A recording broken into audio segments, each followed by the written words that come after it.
If predictability is your problem, then it's your program that's the problem.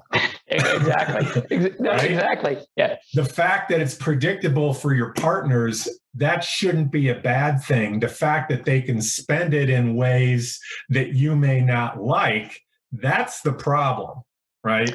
So you might want to look at your program to understand, how can you make sure that that money is spent for mutually beneficial ways? And that's another thing we can talk about. And, as I said, last time, I always equate these promotional allowance programs, again, being generically, with, the stipend a parent might give a college kid, right?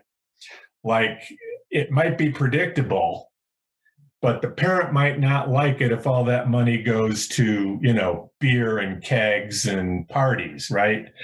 But if there are controls around how that money is spent for room and board or books or tuition, then that becomes mutually beneficial.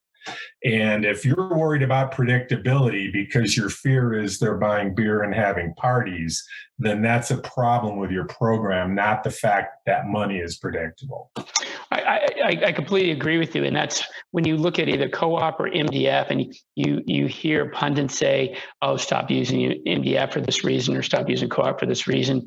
And it has nothing to do with CoOp in its essence or MDF in its essence. It has everything to do with how you set up your program, how you communicate to your partners, how you validate what's happening. And as you say, as your guidelines.